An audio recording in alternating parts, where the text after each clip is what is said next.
Testing. Are the lines going up?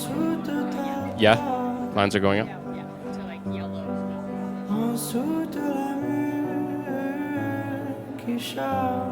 it wasn't the top part, it was like the bottom one. That's where he would have found some like red.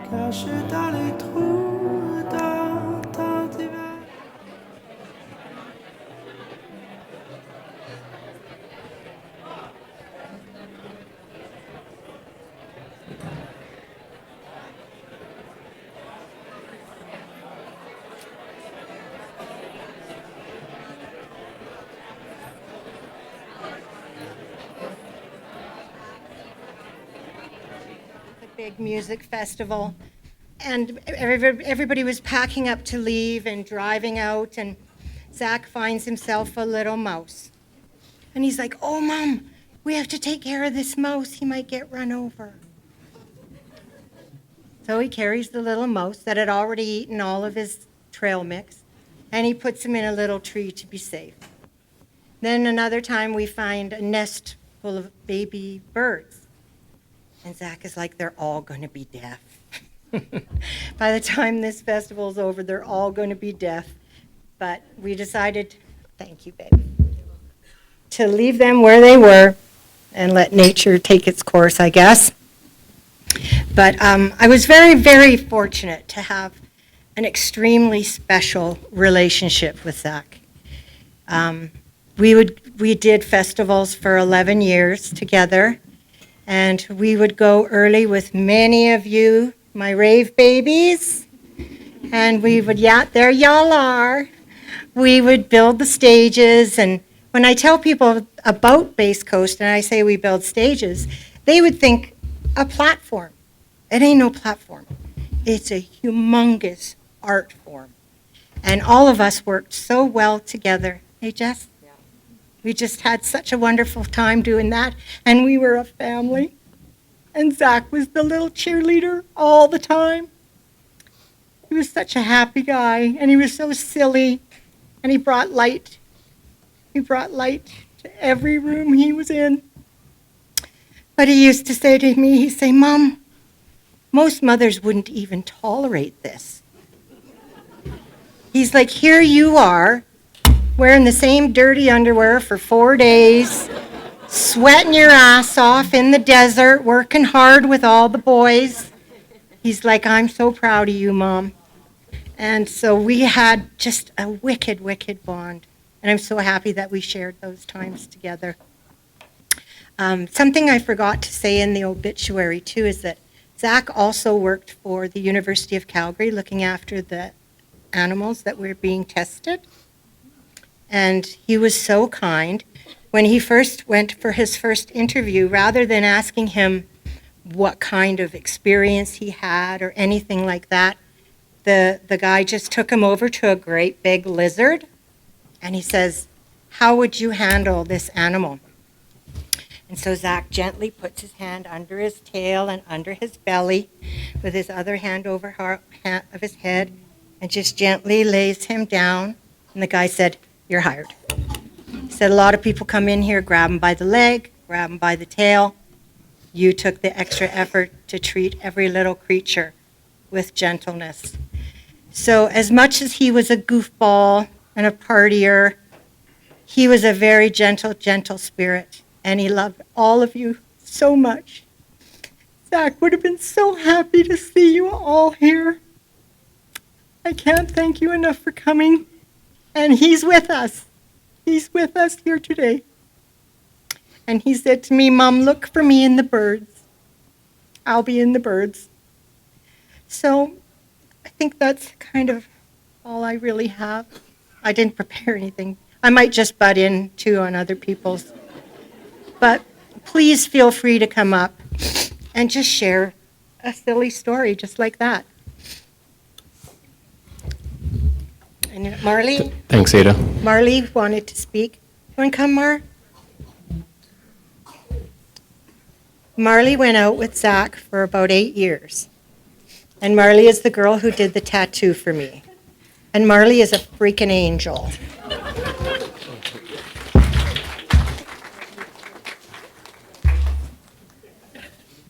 Thank you. I'm a little bit more of a preparer, so I have a speech written, but I might go a little off the cuff as well.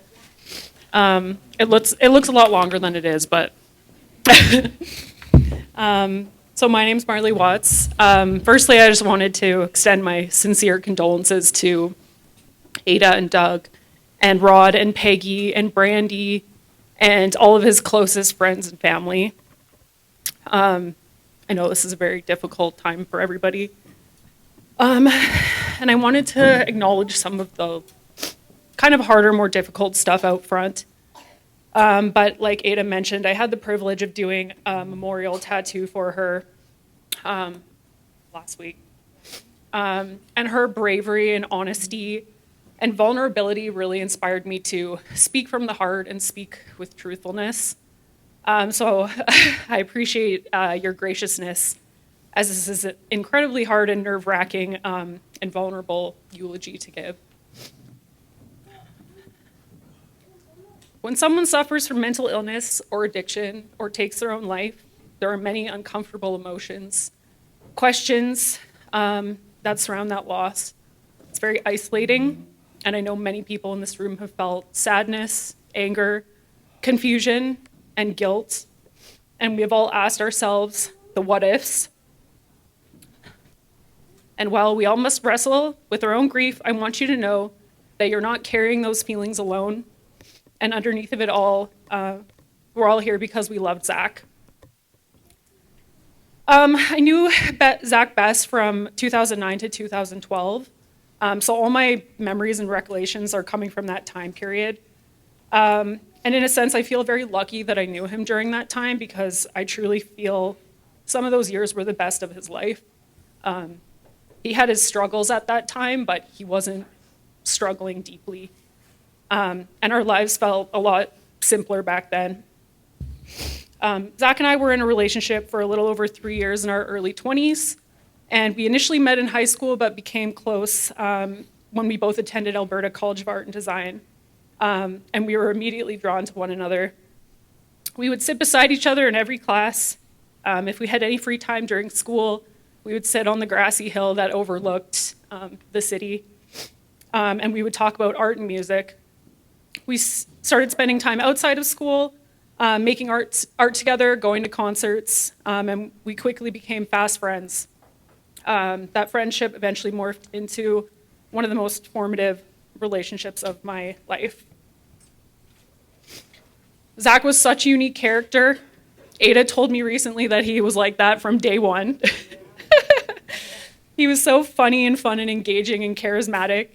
And he was everyone's best friend. He would make you feel included and welcome even if he just met you. I remember people would constantly come up to him and comment on he had crazy mutton chops at the time. So they would comment on his mutton chops or his curly mustache or his tattoos, and he would always engage them in conversation. And it was like he would become best friends with them immediately. He had such a vast web of friends from all walks of life, which is very evident today as well. Zach was an incredible artist in every sense of the word. Everything he touched turned into something special because he looked at the world with such a unique perspective and saw creative possibilities in everything. He was an amazing painter and drawer, and I know he went on to be quite a talented carpenter as well. He would paint on literally everything he could get his hands on. Canvas, any scrap of anything. His van was fully painted. His guitar, and he had a brief stint painting a mural for the old Sunnyside greenhouse. Anyone that had stepped into his house, it was like stepping into another universe. It was a fully curated art installation. Every single thing from floor to ceiling was customized. It was filled with paintings, handmade decorations, little surprises in every single corner. I remember he made this massive fabric sculpture that hung in the corner of his bedroom that was just insanely impressive.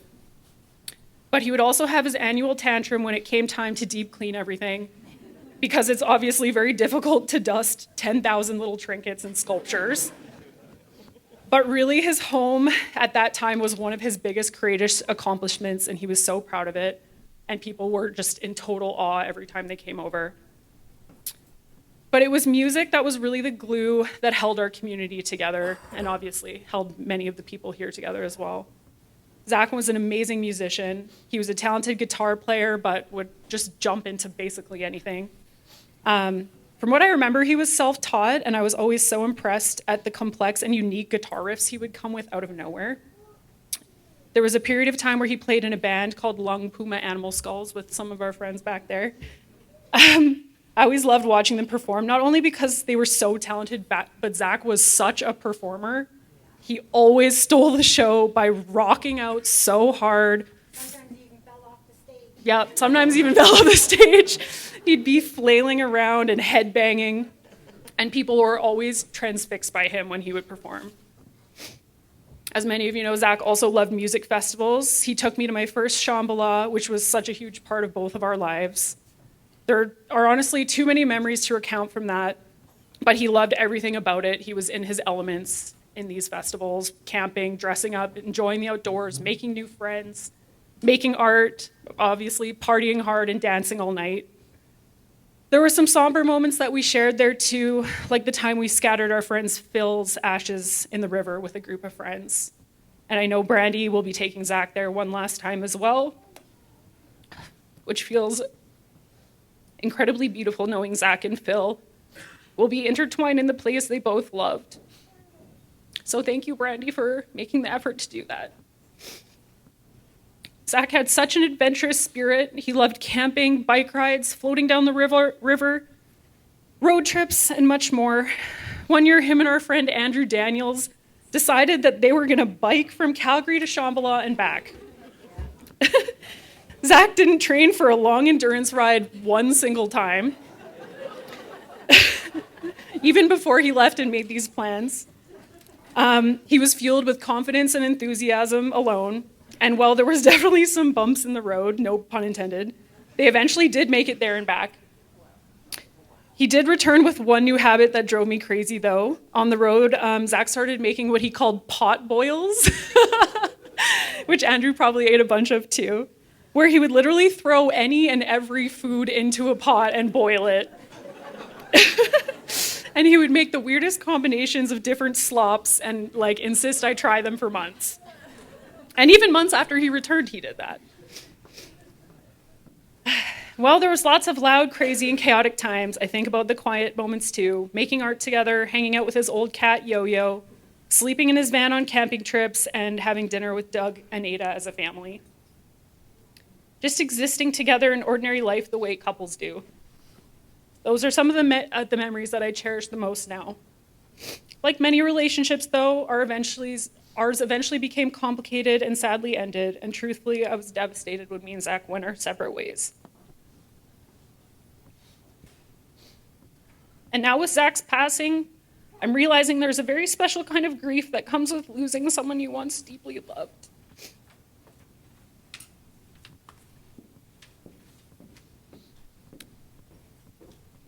The first time I lost him was such a profound heartbreak, and I never anticipated losing him again like this for a second time.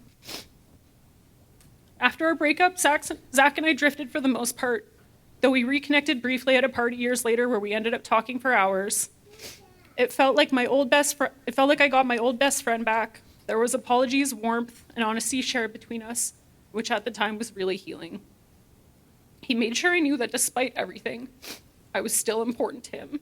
And remembering that now brings me the most comfort. Now I'm wrestling with the grief of knowing there will never be another conversation, another reconciliation, another chance to completely shut the door on everything we carried.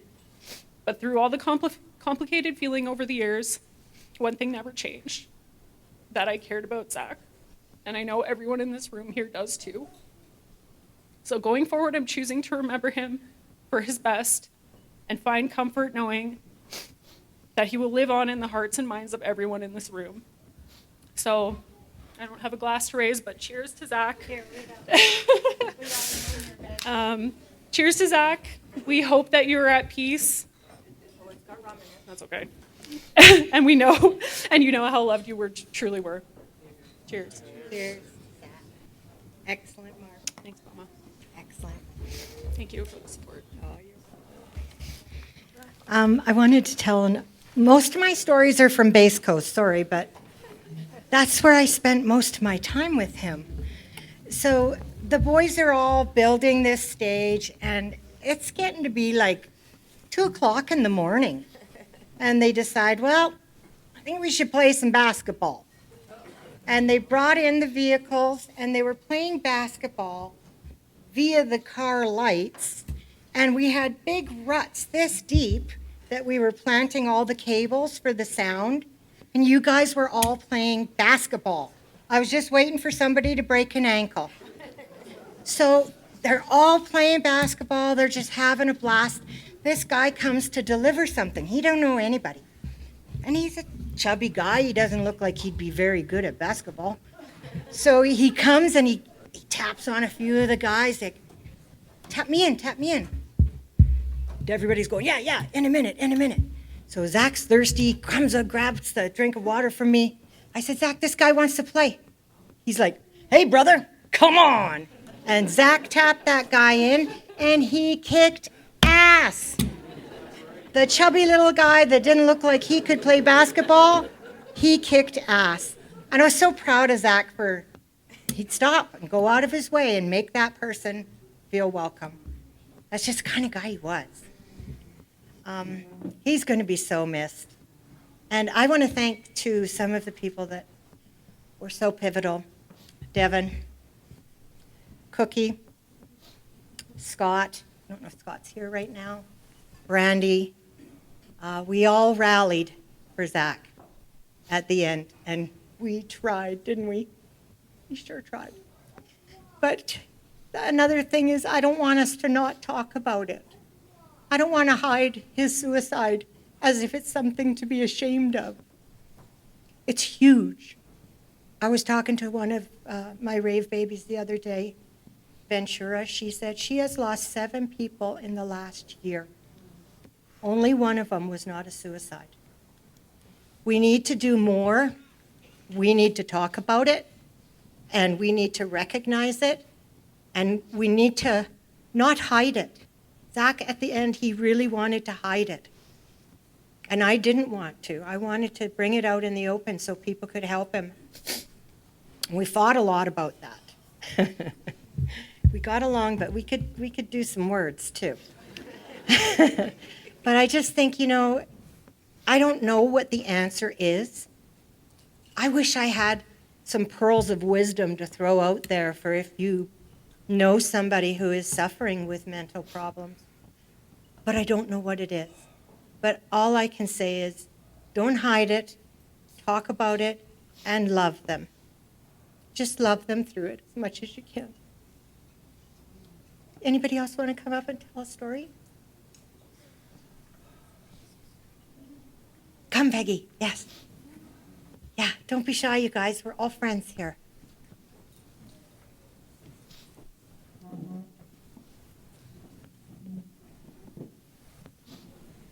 This is Peggy. Peggy is Zach's stepmother, who Zach adored.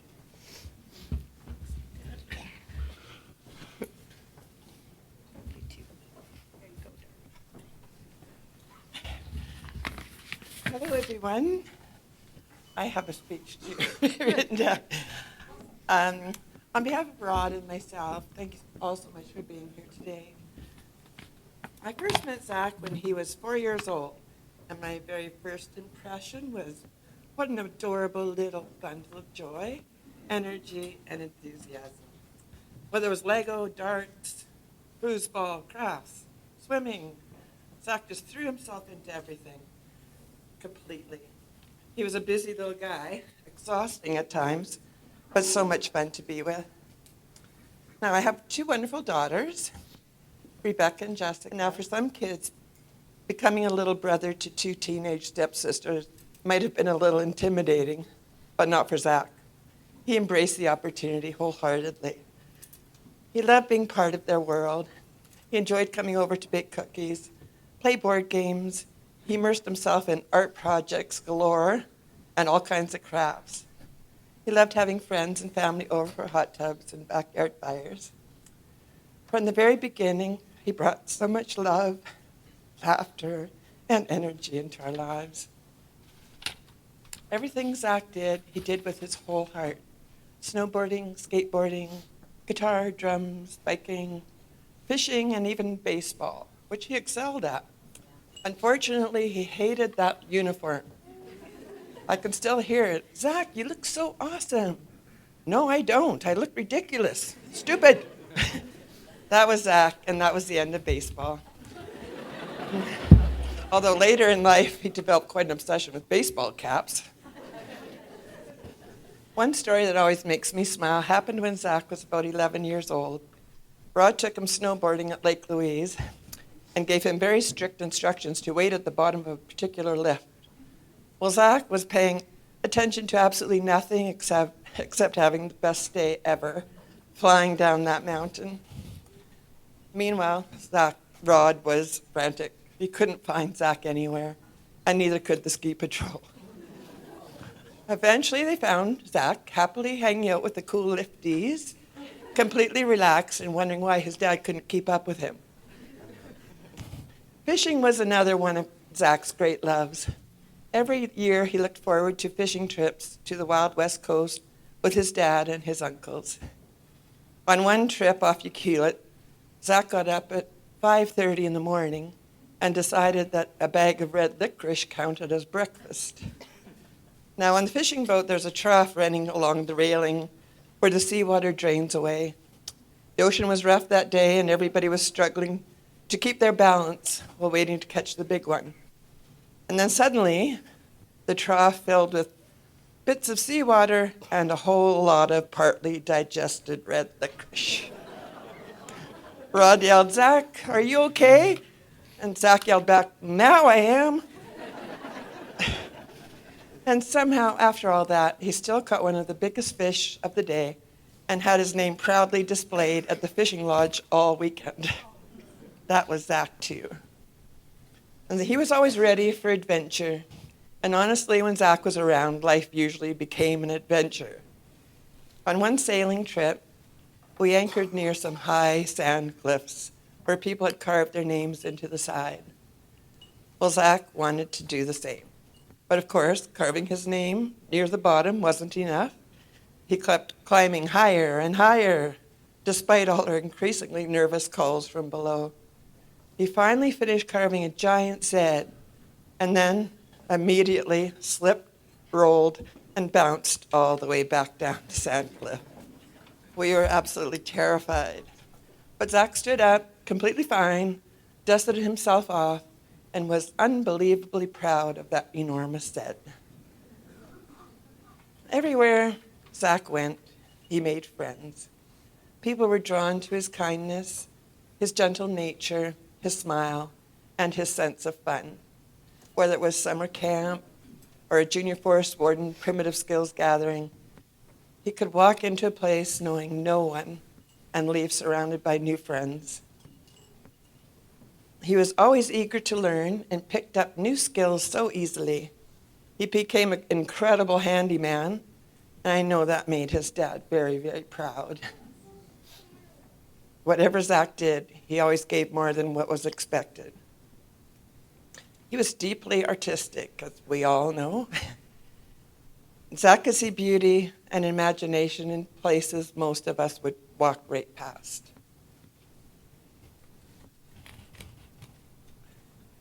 I remember on a beach walk one day, he excitedly pointed out what looked to me like an ordinary piece of driftwood. And he said, "Look, Peggy, it's Krusty the Clown." I said, "Zach, I'm not really seeing it." But after he added some seaweed and some shells and some stones and a dead crab, well, it really was Krusty the Clown. That was one of Zach's gifts. He helped people to see things differently. Your gentle spirit, your kindness, and your loving heart will always be with us, and we will love you forever. Thank you.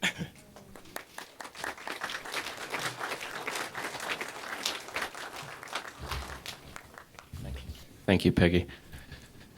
Anyone else?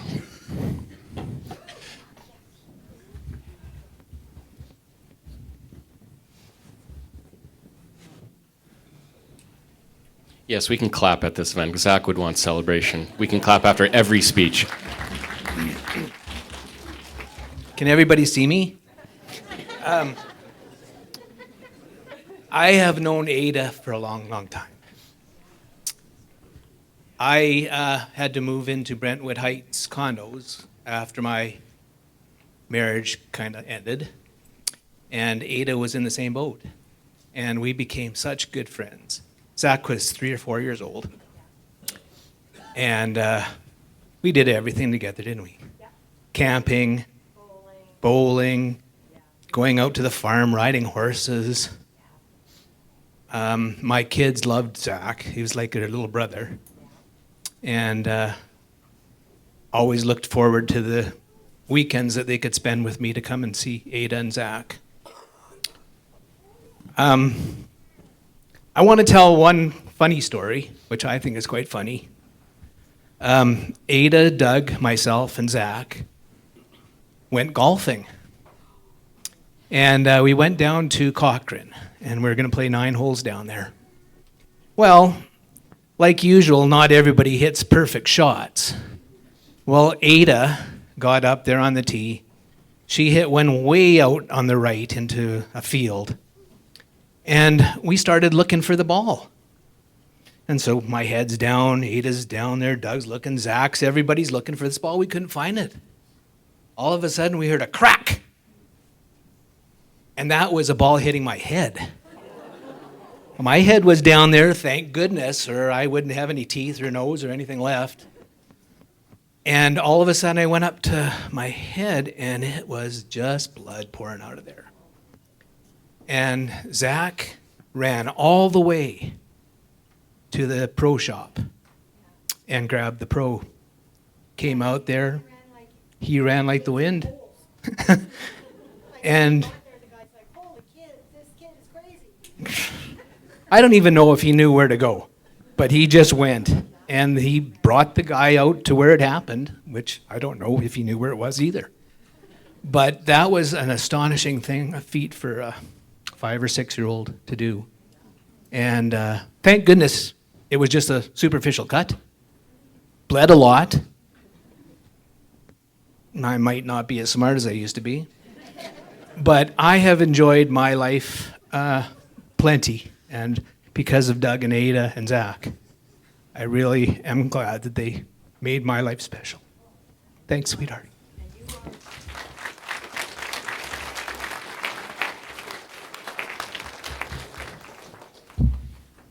I have another story.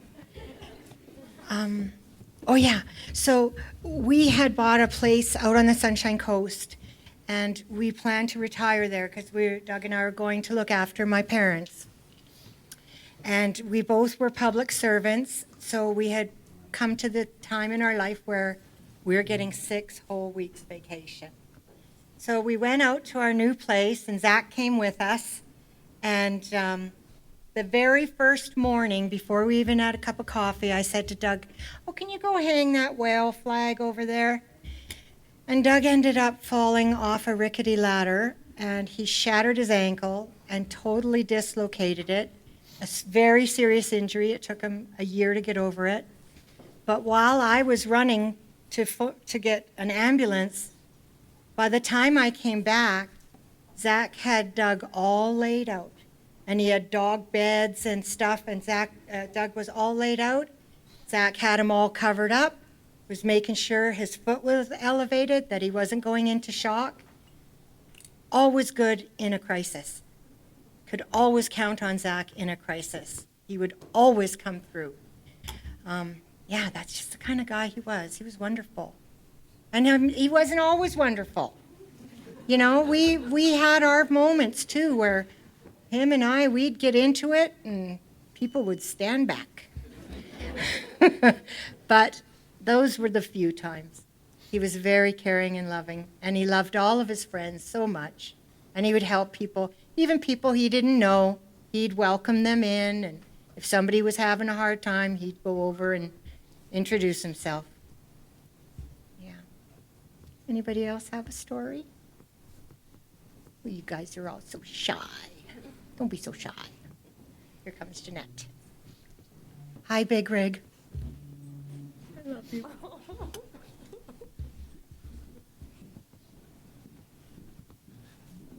This is Jeanette. Jeanette was Zach's boss at Beaucrest, the old folks home he worked at.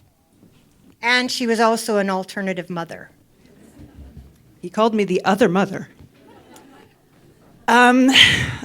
So all of you know that Zach wore his heart on his sleeve. If he was happy, we knew it, right? He was just so fun to be with. If he was sad, we also knew it. Like, I saw that boy cry more at work than I've ever seen any man cry. But that's okay. Men should be allowed to cry, right? That boy was dealing with a lot. But he could make us laugh. He told me a story once, and I still have that burned in my head. Does everybody, okay, show of hands, who remembers Zach's van that was all gussied up, all painted, okay? Who knows Zach's? Shaloub tube? Okay, so those of you who don't know, Zach had a van that it was gussied up. It was the most retro fly guy thing you've ever seen, okay? Hand painted. Who here remembers Zach's mini shorts? They were this color. Show of hands. Who knew that Zach had a pair of, we're talking 70s short shorts that were baby blue, okay? So picture Zach being skinny little Zach when he was pretty thin, right? We're talking short shorts, okay? He's all tatted up.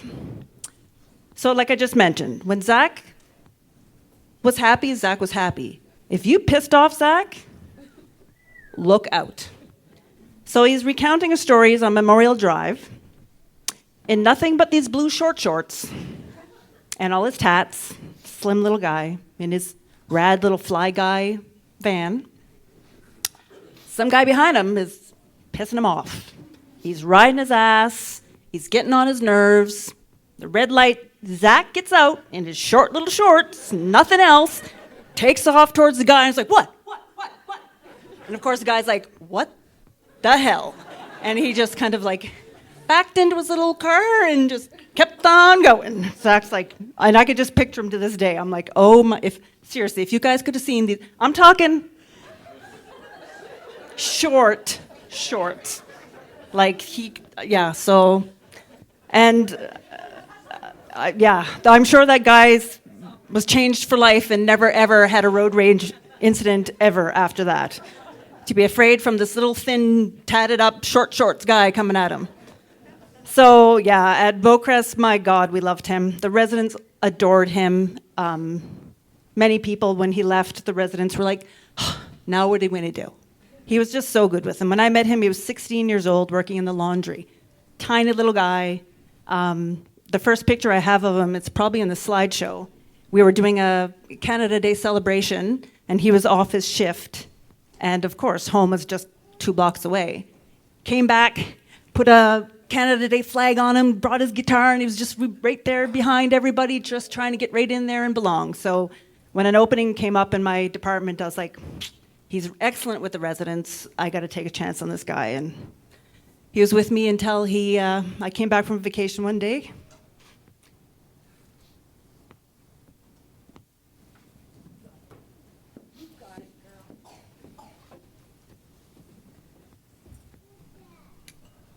And he told me, Jeanette,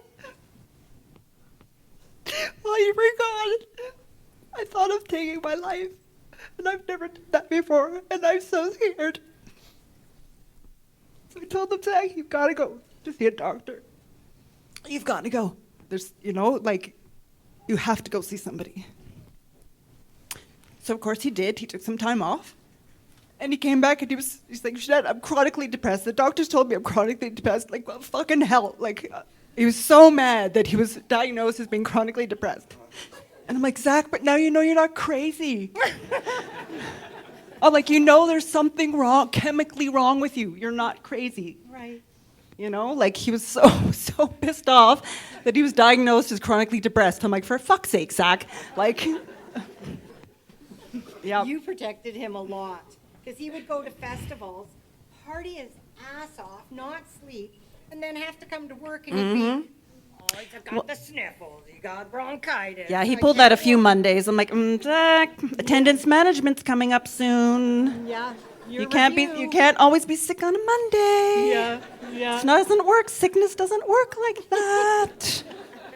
So yeah, that boy. Yeah, he always joked that I was his other mother because Yes, he he could have did. been my kid. I'm 55. He could have been my kid. He loved you. He loved you so much, Jeanette. He messaged me just weeks before and sent me nothing but love. And my words back to him was, I wish you could see how lovely you are to all of us. So nothing but love always. So thank you guys.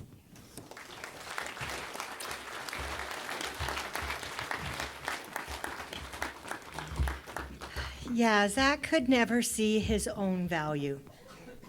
He would see the value in everybody else, in their art or their music or the way they conducted themselves, but he could never see his own value. He always felt that he was less than. And oftentimes, hey guys, it would come across that he was almost narcissistic. So it was such a fine line. But I think that narcissistic forward behavior was covering up for all the inferior feelings that he felt about himself. And I sure wish we could have helped him. But I used to always say, there's only one thing I want in this life. And every candle that I blew out, every coin I threw over my shoulder, whenever you would make a wish, I always just said, I just want Zach to be happy. And Zach was a roller coaster. 1 minute happy, Doug used to say, your son is either swinging from the chandelier or swinging from the rafters, because he was either up or down. And I really wish he could have gotten some help for that. And it definitely leads into addiction. I say now that addiction is the coping mechanism for mental illness, because many, many young people are going through this. And it's happening all over the place. And that's why we have to talk about it. And we have to gather around those that are suffering and not let them hide it. The more they hide it, the more it goes inside and it swells and it becomes a festering. If they can talk it out and be honest to people, then they can get love from people and they can feel supported and they can feel loved. And Jesus, Zach would feel loved today, you guys. I'm so glad that you are all here. Zach would love this. I know he's watching anyhow. When Marley was tattooing me, Doug was sitting at my back, and Marley was sitting here, and I was laying on the tattoo. And I look up, and I'm like, oh, there's a friggin' owl looking at me. And there was an owl on the wall, and it was just staring at me. And the three of us melted into a puddle. But he was there. I felt him. He knew he was there. And I had told him I was getting this tattoo. I had described it to him. We had talked about all of this. So, he was there. I felt him. He's like, you're doing it, Mom. You're doing it. So let's just all celebrate Zach today. And is there anyone else who'd like to come up and say in a few words? Sandy, yes, please come. Where's Brandy? Brandy, where are you? Hi, baby. Hey, little pics. Are you too shy? Okay. Okay, honey, that's okay. It's not for everyone. I realize that. I'm just a blabbermouth. It doesn't bother me. So this is Sandy, folks. She is an old friend of Rod and I's. But young still. But young. Young and sexy. Anyway, Sandy was with Zach on his last night. I was. Yeah. And I just want to share that it was a very moving experience for me. I knew Zach when he was just a little wee thing, and hadn't seen him for many, many years. And I work at Rocky View Hospital, and I wasn't actually even supposed to be working that evening shift. It was one of my colleagues had asked me to trade. And my other colleague that I was working with at the time, she got paged to King, room so-and-so.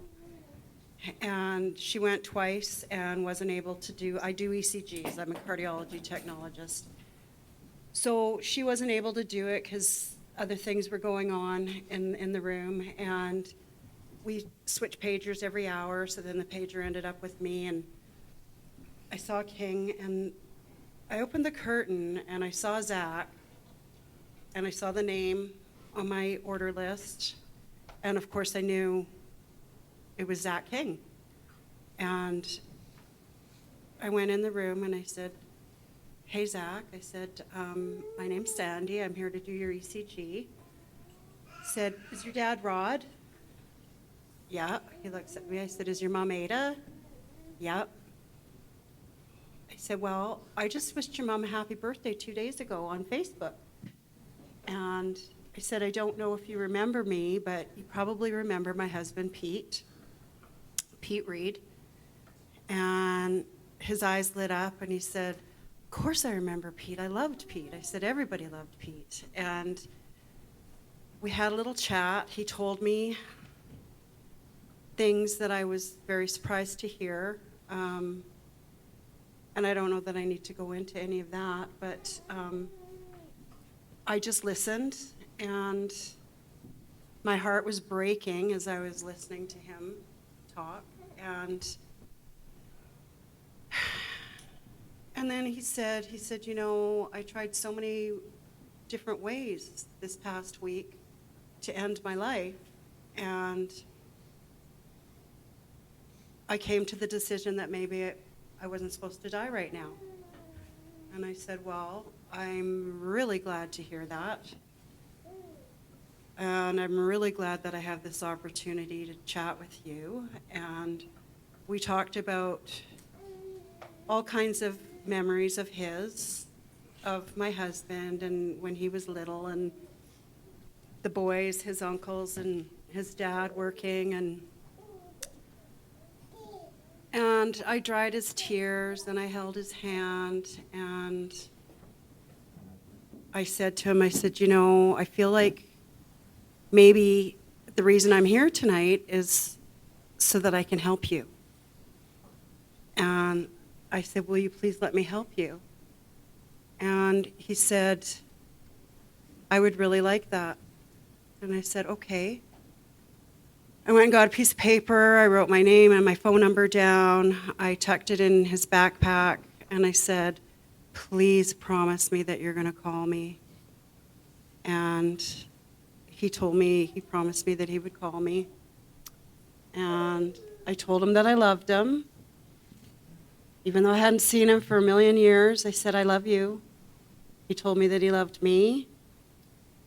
And I said, and I asked him, will you please take whatever help these doctors are going to offer you? I said, "My people are wonderful. They'll help you. Please promise me that." And he promised me that he would. And then before I left my shift that night, I went and I stopped in his room again, and I grabbed his hand, and I said, "Please call me." And that's all. So I guess I wanted to share my story because I love the team of people that I work with at my hospital. And he had a beautiful, lovely nurse taking care of him. You know, I went and talked to one of my doctors days after I found out what had occurred. And I said, "How does this happen? Like, how does somebody come in with this kind of story and then get discharged and get to go and do this?" And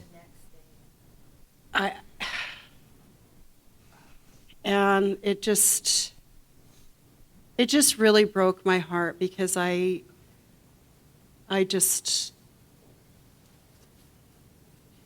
he had such a beautiful vibe. Like, I hadn't seen him in so many years. And anyways, that's really all.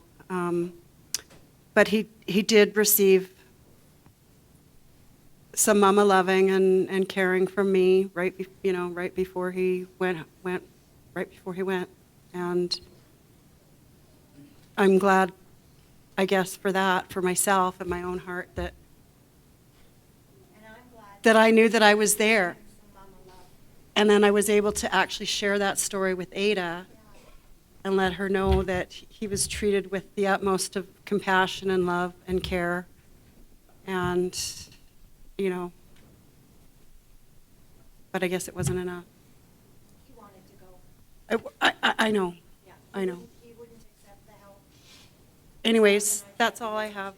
And I'm just glad that I was there. So am I, Sandy. It was important to me. It was really important to me. Thank you, Sandy.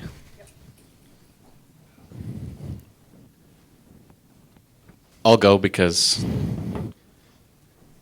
I feel like there's a group of us here which knew Zach more on the dance floor. And, I met Ada with Zach together, and she's now rave mom in my phone.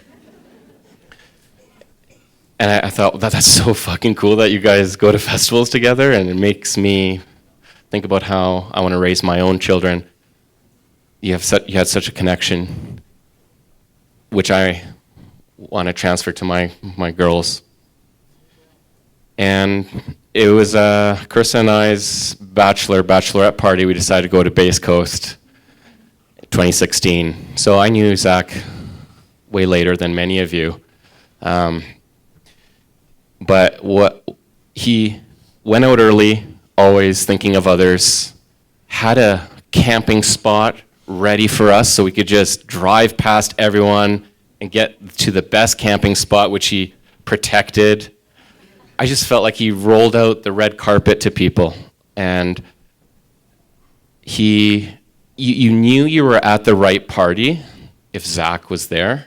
You know that FOMO feeling like, is this the right house party I should be at on Saturday? And if Zach was there, the answer was yes. Because, can I just say how just beautiful and sexy of a man he was? He was, you knew because his fashion sense, but also his smile, I just wanted to be like him and reflect that positivity forward. He would give it to you, and you knew you'd have to pass it on. And that's why that party was the best party to be at, where Zach was. And he would just, his fucking shenanigans, he would just have a duster on the dance floor and dust people. And I thought, okay, but I like it, yeah. And to add to the duster thing, you'd be on the dance floor dancing with Zach, and he'd pull out a chicken leg. You want a carrot? Yeah, and he got an old vacuum that was front opening where the bag would be, and Zach would be vacuuming the dance floor, and then he'd open it up and there'd beers in there. In the middle of the woods. Yes. On a dirt dance floor. Everything was so curated by his fashion sense and his aesthetic. And it's through him I met many fellow Base Coasters and Shambhala. We're all a community now, and we know. And so I thought everything was curated until I figured out it wasn't. He had this jug, and he called it jungle juice. Mike, you want some jungle juice? I thought there was a special curated cocktail. But after the hours went by, the jungle juice was tasting different. And even day to day, I realized jungle juice was just whatever was left at the campsite, all mixed in like the pot boils. Yeah, like the pot. And there was leaves starting to show in there, and maybe a twig as the night went on. But you could always count on Zach being on the dance floor till 5 a.m. when the sun was rising, and he'd bring you in for a hug that was a real hug, not one of these back pats. It was like a squeeze, and it was special. And I've many sunrises spent with him, and what an amazing human being he was. Top shelf baby, as we say. And I'd like to maybe I don't have many stories because the memory is foggy from those. But maybe I'd like to invite some of the other ravers that have stories, can remember them. But come on up, and Chris and I, from our deepest hearts, I feel like there's so many of his friends here that I actually, the creepiest thing is I hear his voice still. His laugh, I feel like it's here right now, and I will miss him, but I will carry on his legacy, and I can't attain his fashion sense, but I will try. His shoe collection, Kirsten knows now I wear short shorts. He's actually inspired me to be more, I think, authentic, because he was authentic. I'm so sorry for everyone's loss. Thank you, Mike.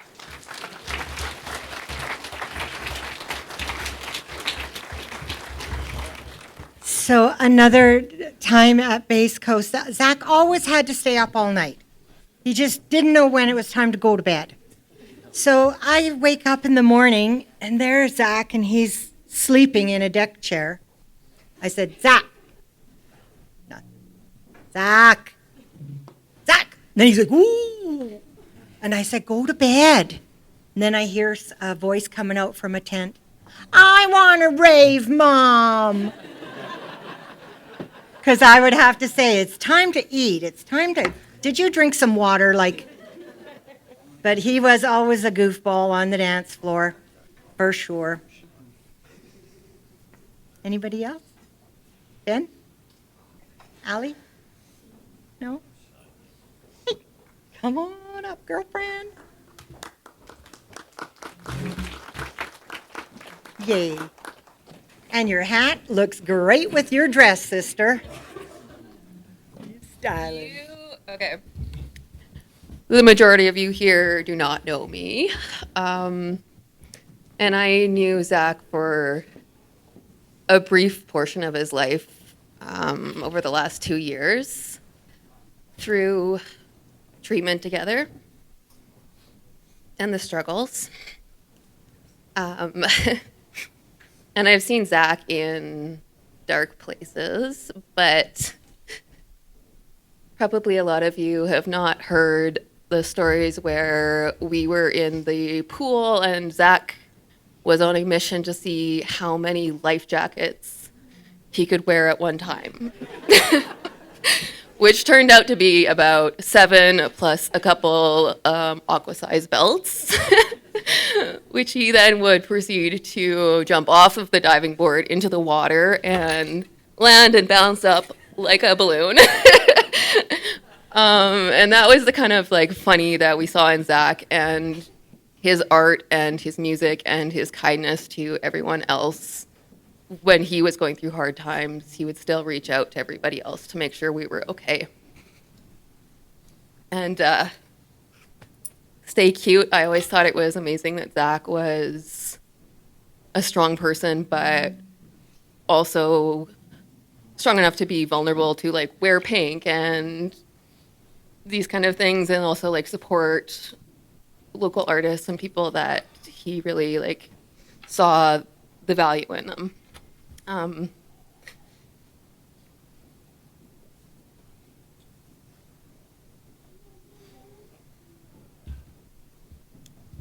it's hard in this community because we lose people.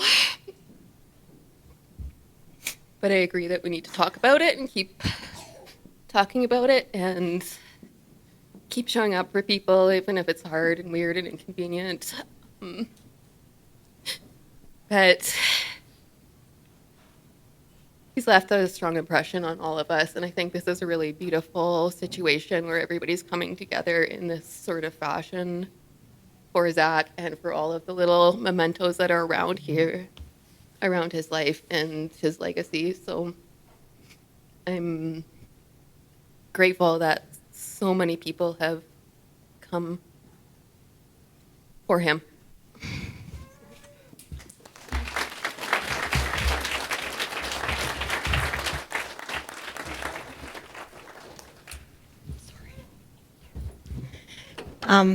I wanted to point out a few things around here.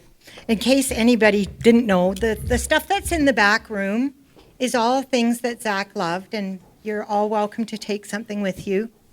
When Zach was in high school in building construction, all of the kids were told to make a plain four-legged table. And Zach does this. So unique.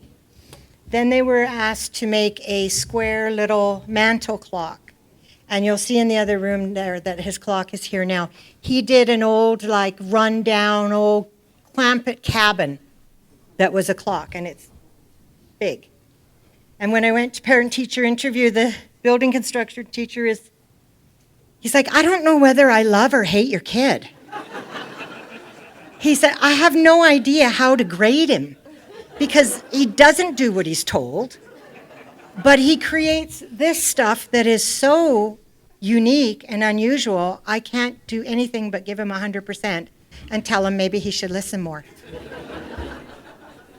So that was just the kind of guy he was. I'm going to read you a poem that I wrote for Zach when he was a baby. It's called I'll Be There. I am your mother, your confidant, through good times and bad. I'm your friend and I'm your mentor, whether happy or sad. I'll always be around to help along the way. With love and with caring, I know you'll be okay. Beside you I stand, together we will walk. If you're worried, I'll listen. Always here to talk. With happiness and smiles, wherever you may go, no matter how many miles, my love you'll always know. Whether pain or tears, I'll be there for you throughout the many years, forever strong and true.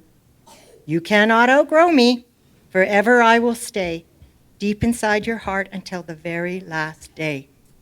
You can count on me, son, to always be the one, to love you, to cherish you, my darling, my son.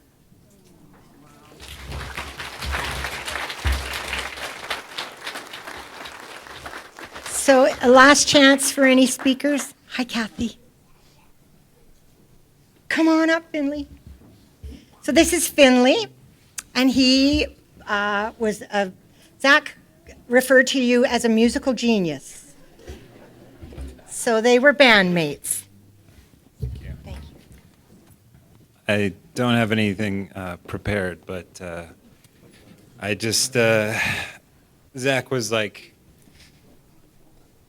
unlike anybody I've ever met in my life, and I'm certain unlike anybody I ever will meet again. He was just so, like, he was like this explosive, vibrant ball of just like eclectic, joyful energy. And like everybody felt that, and he emanated that, like just being around him. We were bandmates for in Lung Puma Animal Skulls for 5 or 6 years together, and I mean, I just always admired how he was able to. He was so like unapologetic in the way he would just express like his creativity and the uniqueness of his mind in his art, in his music, and I mean, like we always kind of considered him like our front man. Even though like he didn't sing vocals or anything, but like because like I was always kind of locked in behind a wall of like keyboards and stuff, and like feeling like completely unable to move around or perform really when I was playing because I had too much stuff to think about. But Zach like did all of the performing for all of us. Like he was flailing around the stage and like dancing around, like he like you know almost falling over all the time. It always amazed me that he was able to play his guitar riffs while doing all this stuff, because like they were not easy guitar riffs either. But I just wanted to say this one thing that has always stuck with me. We were jamming in Fraser's basement, and we were about to like take a little break or something, and we kind of turned the amps down and stuff. And he said one thing that I'll never forget. Oh yeah, Allen wrench. Finn is using his amp as a bench. Oh yeah, Bartlett pear. Finn is using his amp as a chair. And I still think about that all the time. And that's just the type of shit he said, you know? That's just the absurd, ridiculous, hilarious kind of guy that he was. So, yeah, I don't know. This is beautiful, and I'm really happy I could be here. And thank you, Ada.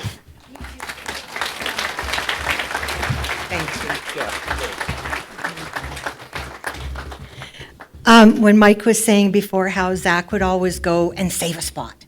Had to have all his friends together, save a spot.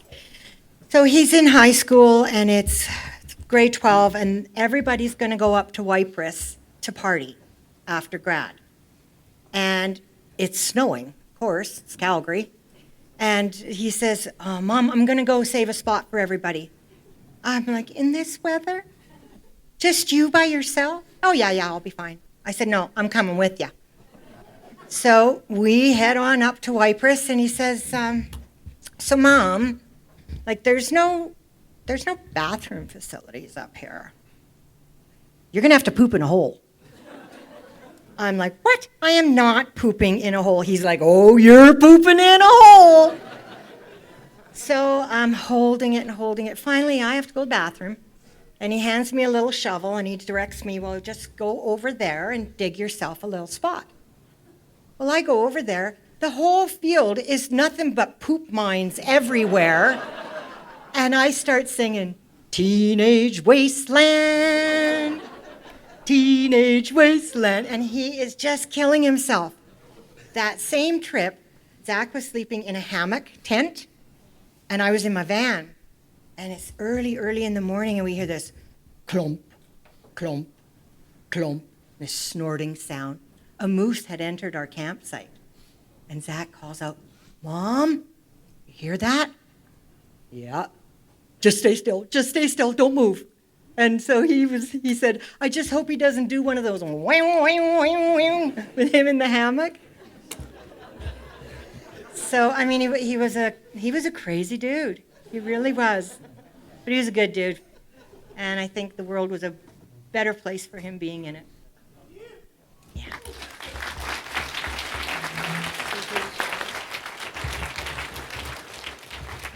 Yeah, like he was sponsored by pit vipers. He wore them before they were cool. Like he was a rock star, actually.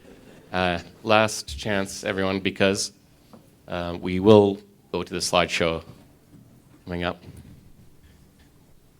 And if that's it, does anyone know where the house lights can be dimmed? Oh, sorry. Yeah. Sure. Yeah.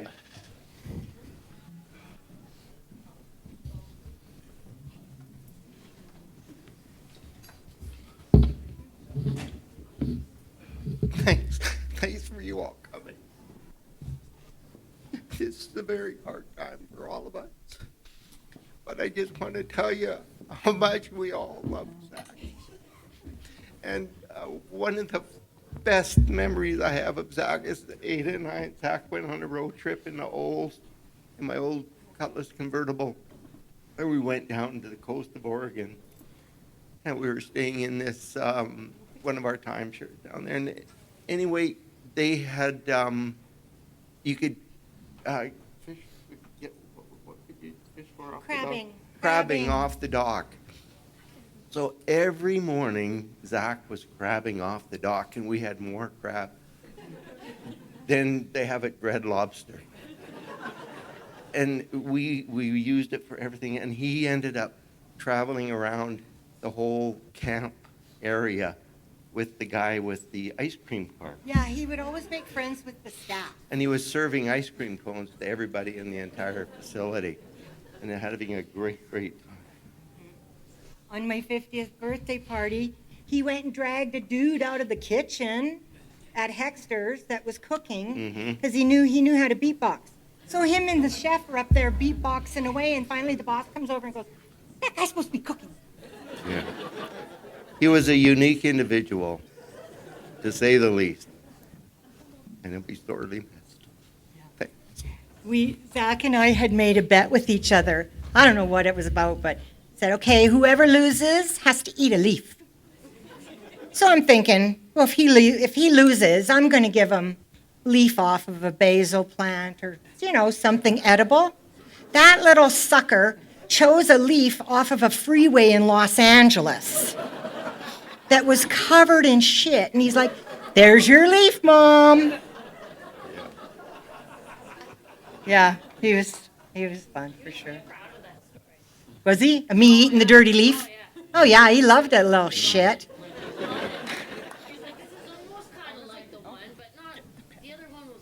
Oh, it was this thick with exhaust and dirt and oil, but I ate that sucker. A bet's a bet. Anybody else? You're gonna do it, good girls. Yeah. Okay. This is my little pixie. Hi, yes. I'm going to tell a story that I told Ada not that long ago about when we went on a road trip. We were going to the Dirty Bird camp out with Sarah and Mena, and we pulled into a campsite that we weren't supposed to be in the middle of the night. And the next morning we woke up and the van was a little toasty, so we decided to open the doors, and we fell back asleep. And when I woke up the next morning, I heard something sniffing around the doors of the van, and I thought, oh my God, a deer is going to jump into the van because there were deer walking around outside.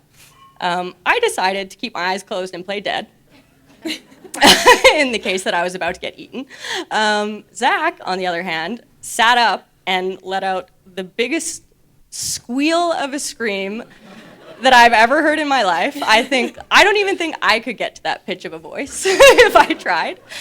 And I shot up and opened my eyes, and there was a dog in the van. And the dog had smelled our cooler and had hopped in and licked Zach's foot, and he thought he was about to get eaten by a bear. And so he screamed extremely loud and then immediately whipped around to me and said, I just screamed like a little bitch. And I've never laughed so hard. There were two ladies walking the dog outside of our van that were also on the ground laughing, much like myself. And I still laugh about that to this day. But that is the kind of silly adventures that me and Zach would go on, and I will treasure those forever. You can do it. You can do it. Terry's going to give a speech about when we lived with Zach. Yes. You can do it, Terry. Come on. You can do it. You can do it. You're amongst friends. You got it. I hate public speaking. So do I. Okay. So do I. This isn't the public. Yes. This is friends. Yeah. Yes. I had the absolute privilege of living with Zach. Hold this to help. And I remember when I first moved in there, Joel was like, you're going to love it. You guys are going to stay up and chat until all hours of the night. And the very first night that I lived there, we were up until 5 a.m. chatting in the kitchen about absolute nonsense. And it was like that for weeks. And I remember being like, Zach, I'm gonna make the room my own, because if anyone saw that place, it was not my house. It was fully Zach's. It was and like he was that until the day I moved in with him. And so I remember he said, yeah, do whatever you want, go for it. And I painted the whole room white. Zach came in and he was so sweet, and he was like, oh, it looks so different. As long as you like it, I like it. And I was thinking about Zach yesterday and how I wanted to do one last piece for him. So I made a piece of art. I started it at 11 p.m. last night. And all I thought was how he used to say we would have art sessions together in the house, and he would always say, I don't know how you do it. You just do it so quickly. And then I would watch him do his mandalas, and he would spend an hour on one line. And he was like, you need to teach me how to go faster. And I was like, there is no teaching you how to go faster. But everything he created was just beautiful. I've done it.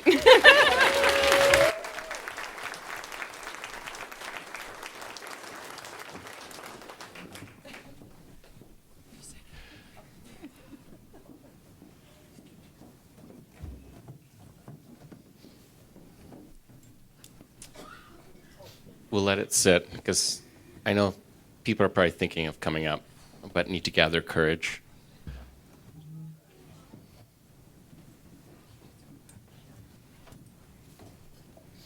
let me know. I knew it.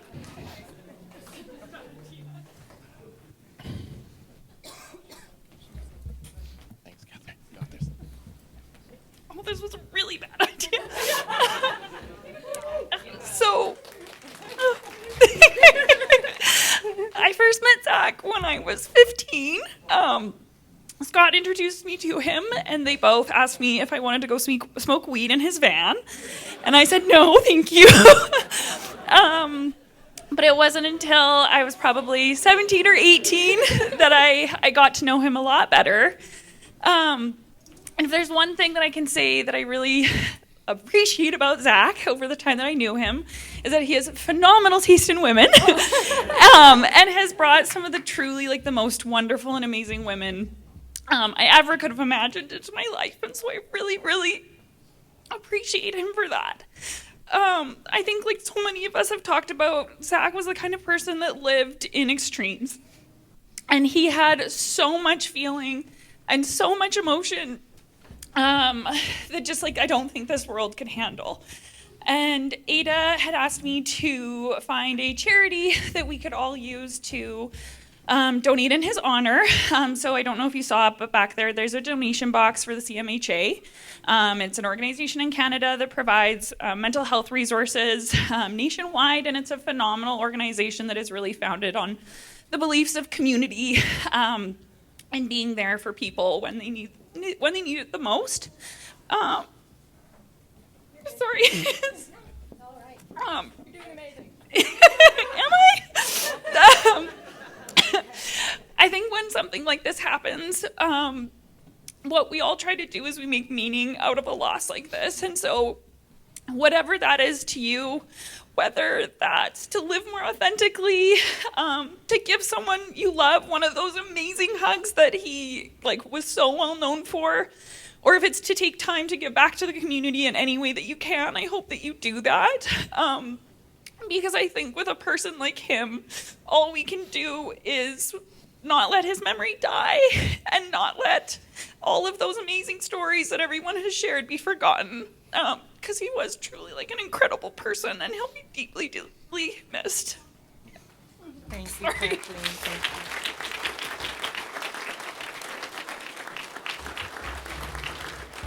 Thank you, Kathleen, for setting that up. And you can also donate online. I did a reminder on my Facebook page, but a few of us girls have put it on our Facebook page, so you can make a donation there that might help someone else. And I think that's exactly what Zach would have wanted. And I don't think we should be sad for Zach, because he's where he wanted to be. He didn't want to be here. So he's happy. He's happy now, and he's at peace. And you guys were all wonderful, wonderful friends, and he loved you all very, very much.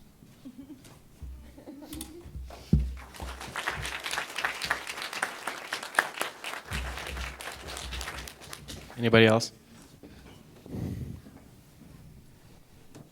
Paul.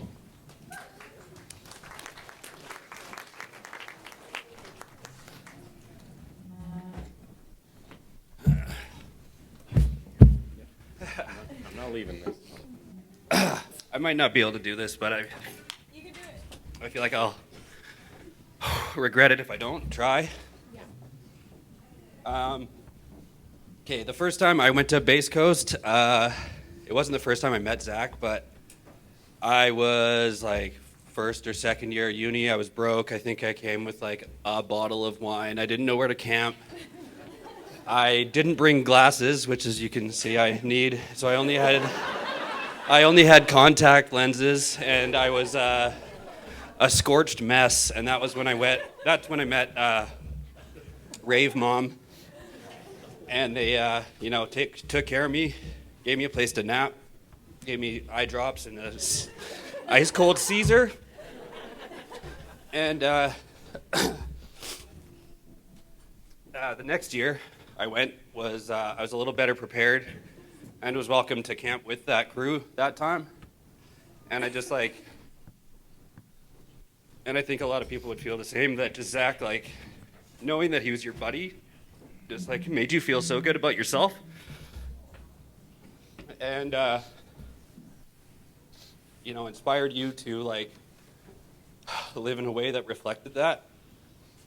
The last time I saw Zach was at our wedding, but the last time I talked to him before that, it was another time when, because that's what I was gonna say, is like it wasn't just Rave Mom. Like Zach took care of me so much those first couple of years at this new festival, and then my wife and I went through infant loss.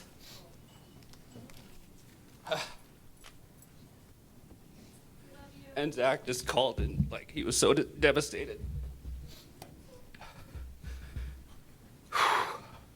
And then we went to the Sunshine Coast and visited Rave Mom, and she welcomed us into her home. So all I just want to say is like I'm so fucking grateful for those friends and for all you guys. So yeah, thanks guys. Right on.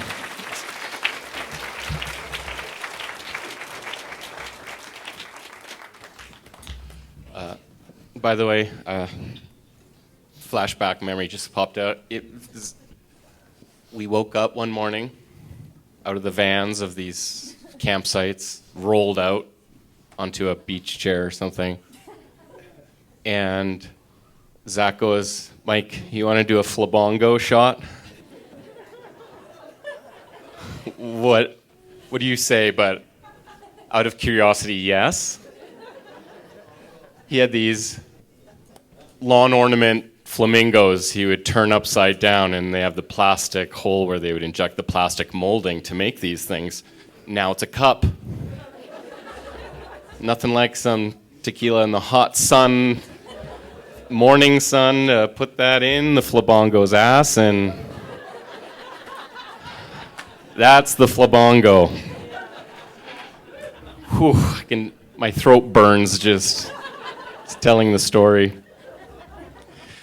Does anyone else want to share another cocktail Zach invented? Doug?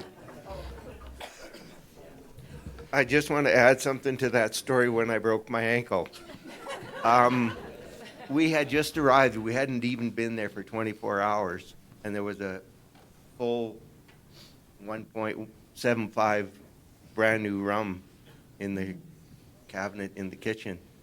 And Zach brought it out, and I imbibed a little bit to kill the pain while I was waiting for the ambulance, which took over an hour to come. But Zach kept me company, and I felt safe and drunk. I felt good. I didn't even realize I'd broken my ankle by the time it settled. And the ambulance couldn't find our place. And so Zach was running down the street in short shorts and nothing else. Like a deer. Like a centipede. What do they call those big bugs, with the long legs? Praying mantis. Praying mantis, that's what he looked like. All tatted up, hair flowing, and he's running down the street, making sure the ambulance got there for you. And then they gave Doug laughing gas. And Doug's like, "I think this guy knows more about getting high than I do." Yeah. He made it quite a memorable experience. Yeah, and when Doug was getting repaired, I said to Zach, go walk around the town, grab a burger, have a beer or something. Mm-hmm. And then I went down to the place where we had to get wheelchairs and stuff. Zach had it all done. Yeah, he had made arrangements for wheelchairs, crutches. It was all done, signed out, ready to put Doug in one, and and he helped take care of you. Yeah.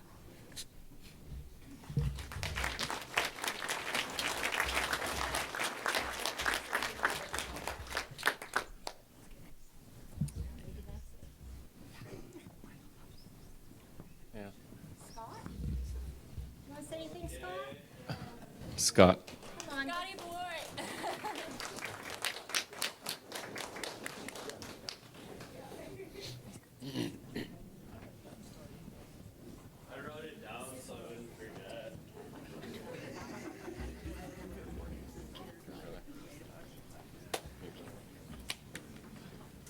Hey everybody.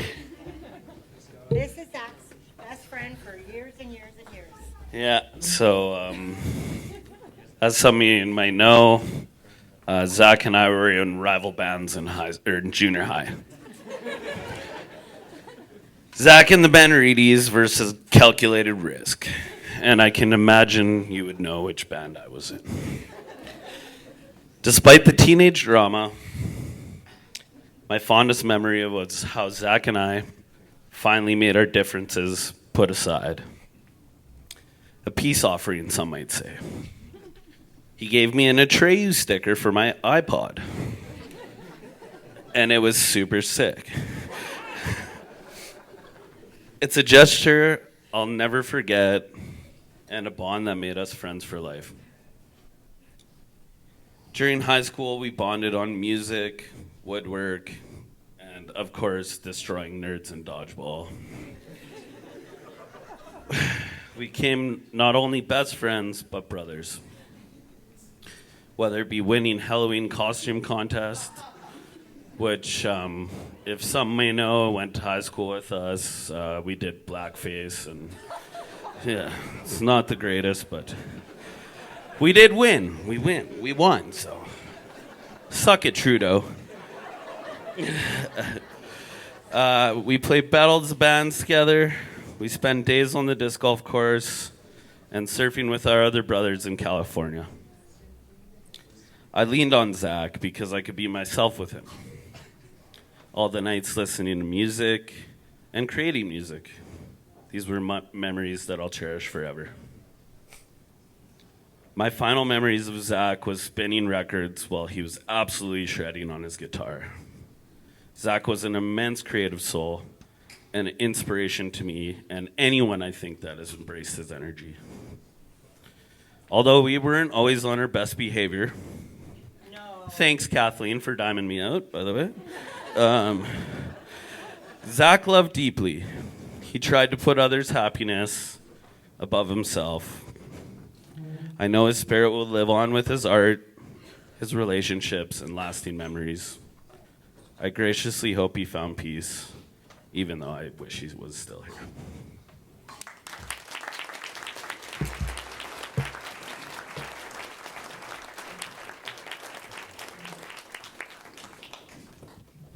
Okay, I think this is going to be all I'm going to say. But I just wanted to tell you guys, so Zach worked on The Last of Us, and the girl in that, Ellie, her art on the movie is Zach's art. So if you ever watch that show and you see Ellie's art, that's actually Zach's art. So if everybody's done, anybody want to give me a wave? I have one. Come on up here, darling. Scott. Yes, come baby. So there's still paint all over my mom's house from that Halloween costume, Scott.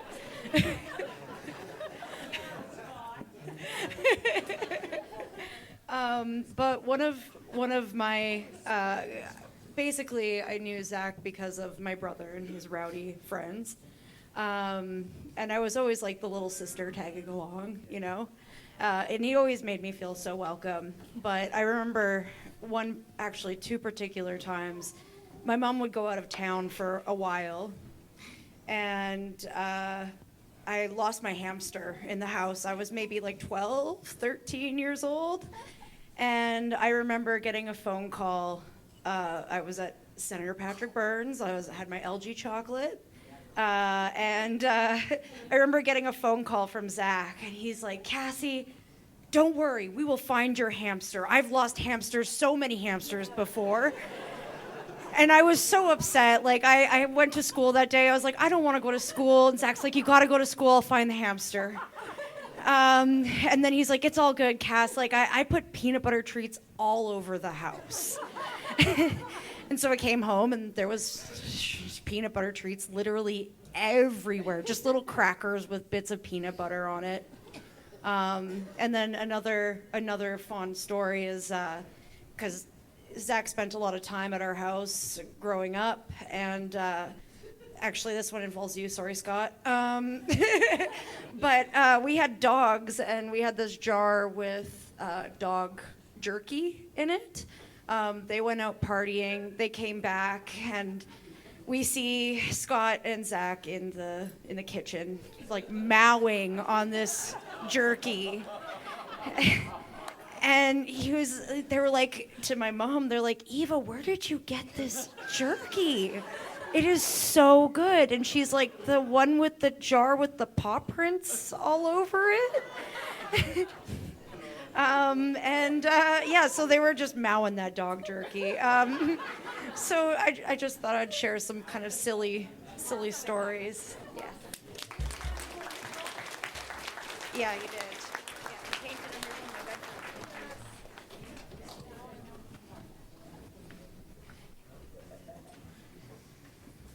Floor is still open.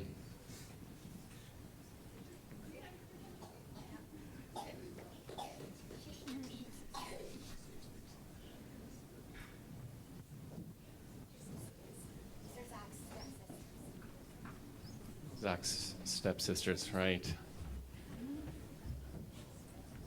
Not wicked stepsisters. Maybe a little. Not at all. I'm so nervous. Okay. Rod and Zach came into our life like 1994, and suddenly we have this little brother, and we're both grumpy, bitchy teens. And took upon myself to, as Zach was an only child, so he really needed some sibling influence from us. So luckily we were up to the task. Jess can attest to I'm a great older sister. I've got the mean, glare, judgy, rolling my eyes. And this little Zach is so cute. Sorry, baby Zach. I was a teenager. And then I got the hell out of Calgary, so I moved away as fast as I could. And so my memories of Zach are very coming home for a visit a couple times a year. So I got to see him go from annoying little guy running around, yeah, and then maybe slightly less annoying the next visit, and actually a pretty cool kid, right? That we've all talked about. Suddenly, maybe a little mustache, and those chops that somebody mentioned before. So I just. Just seeing him become a man and these little snapshots, I think, such a cool guy, and managed to drag him to Vancouver once. He came to visit me, and it was such a good time. I was so happy to show him around, got him this ratty old rusty bike and made him follow me around town. And he did a pretty good job of keeping up. But I was so proud to show him off to all my weird friends, this weird little brother. It was so cool, and just everyone loved him instantly. And I remember being so proud to show him off. And I think we'll all miss him. That's all. Oh yeah. And if there's any buttons left after this, I'll be angry. Take all those buttons. All the buttons. Thank you for making those buttons. They're beautiful. And the handout. And there's some around the tables, I believe.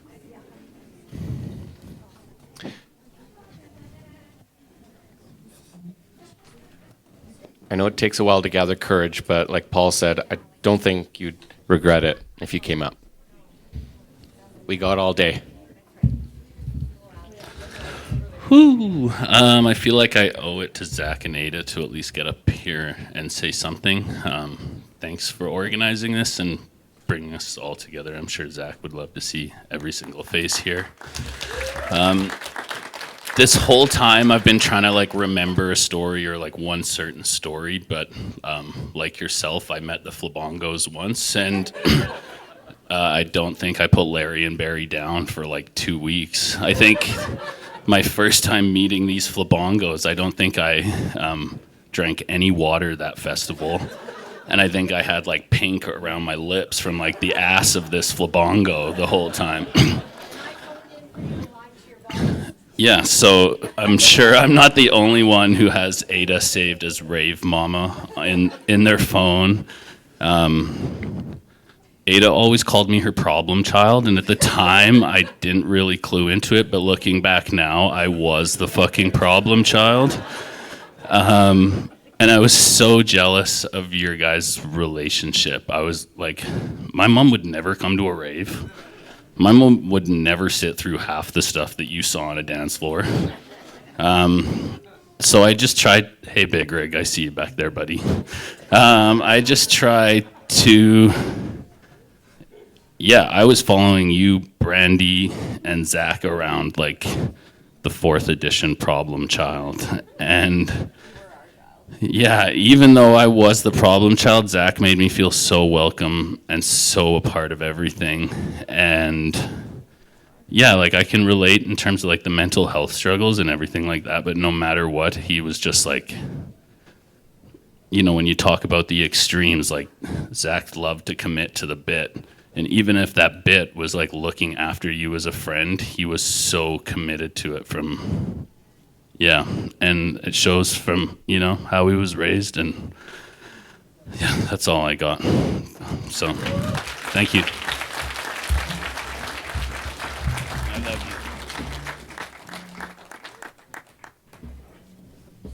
you.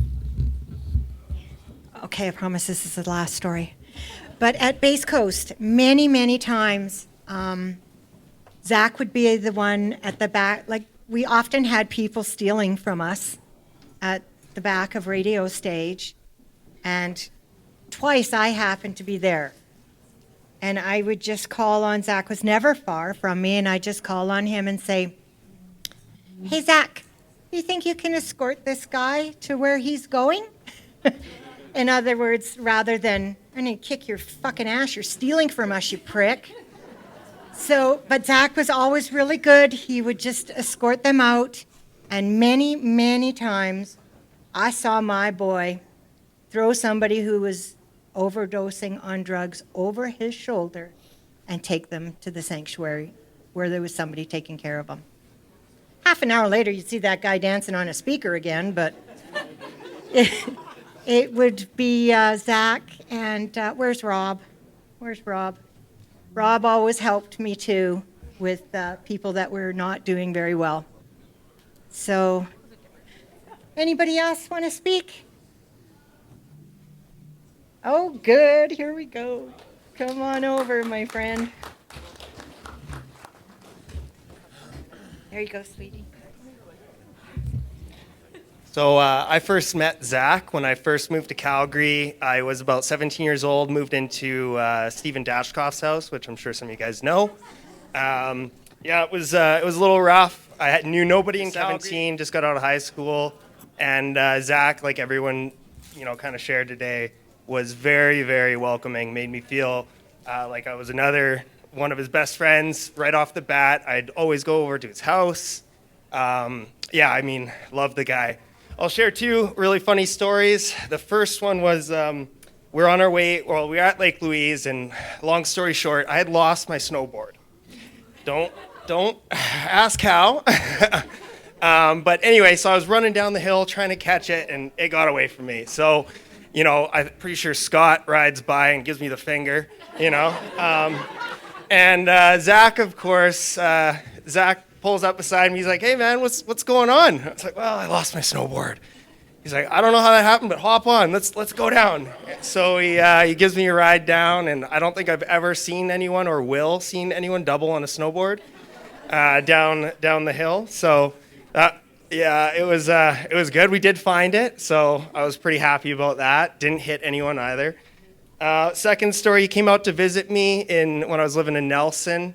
He stayed with me for about a week, and one day, I was like, let's go to the hot springs. Let's go to Ainsworth. And I got my friend to give me a ride, and he convinced me to sit in the back while my friend was giving us a ride, kind of chauffeuring us around, and me and Zach were just in the back hanging out, having a great time. And we're in the change room at Ainsworth, and Zach's got this towel around his head, kind of like leaning down. I'm like, what are you doing, Zach? He's like, come here. And he brings me over, and he's got a bottle of Jaeger, and we take a couple shots there just before we get in the hot springs. So it was just hilarious. So some really good times. Again, Zach was at one point in my life one of my best friends. So I only went to one rave with him. So a little different. So, thanks, everyone.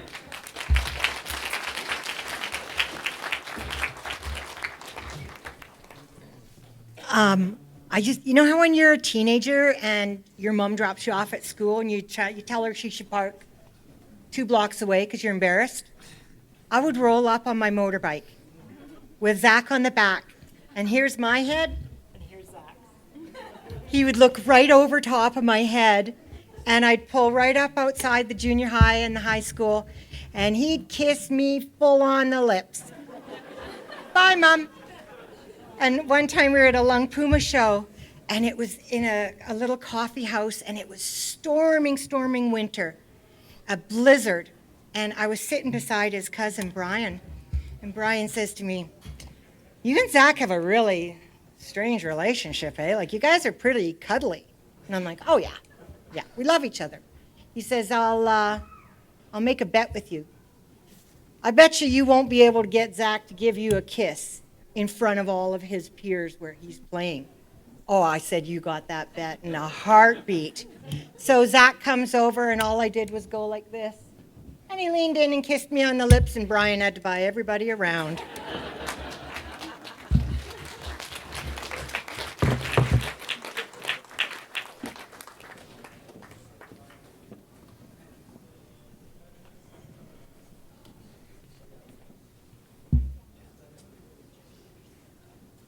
Anybody else have something prepared maybe, or just want to wing it at this point?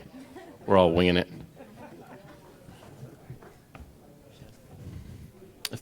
Okay, sure.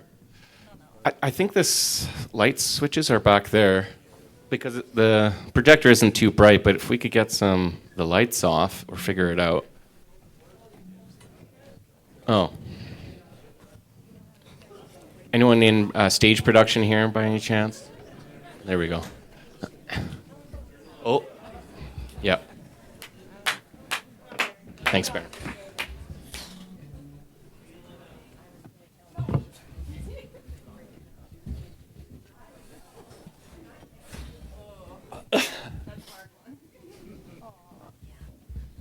I honestly don't know if I can do this.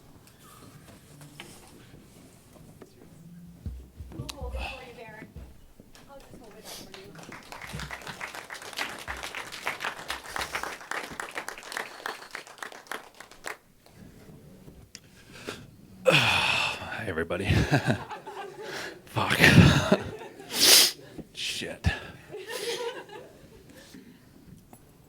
I think this logo means a lot to a lot of people here. And I think I have to speak to it. I don't know how. I haven't prepared a single word, but fuck. I have to do it. This logo represents some of the best days of my life with the most incredible people I've had the opportunity to share time with. This is Radio Stage.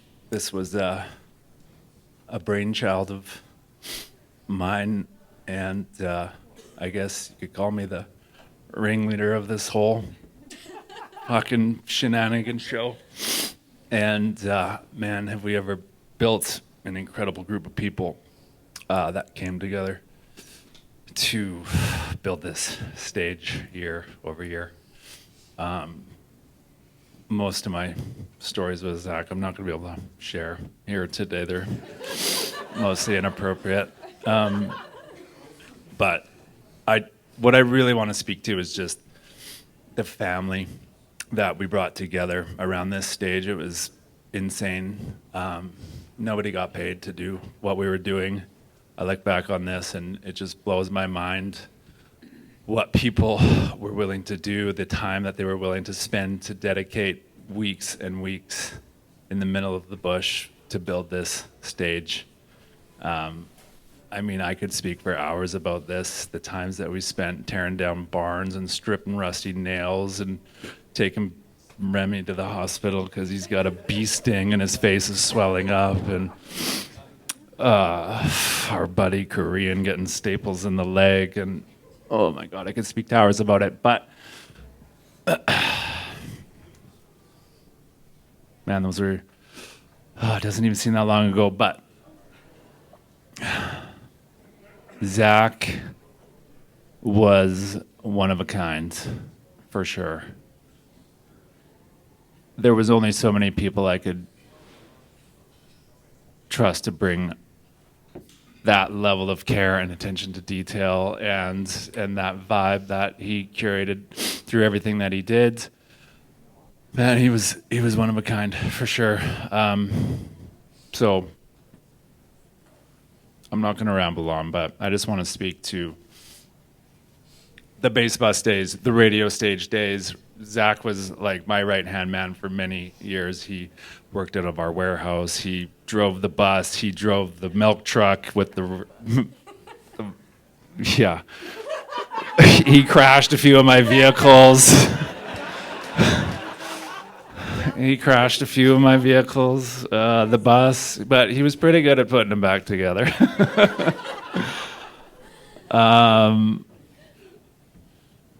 I'll never forget one of the ways he repaid. What the fuck did we have to do with it? Turned out, oh, I know what happened. He crashed the bus. He tore the whole bumper off this thing, and we needed a new hood. And so he went and he tracked down a new hood from the junkyard nearby. And he swung a deal with the junkyard that they would give us a new hood for the bus if we came and threw a party for them for their staff party.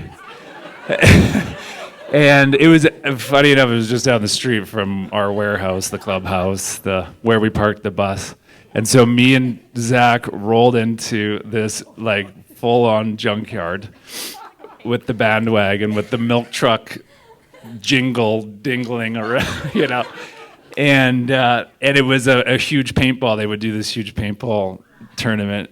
And so we set up the bandwagon with speakers on the top, and then we just got to play paintball all day and like play the music to like 50 people. But this thing was wild. People like diving in and out of like, they had buses stacked up and like old cars, and you could kick the window out of the car and like blast your like gun out of it. It was like the most epic paintball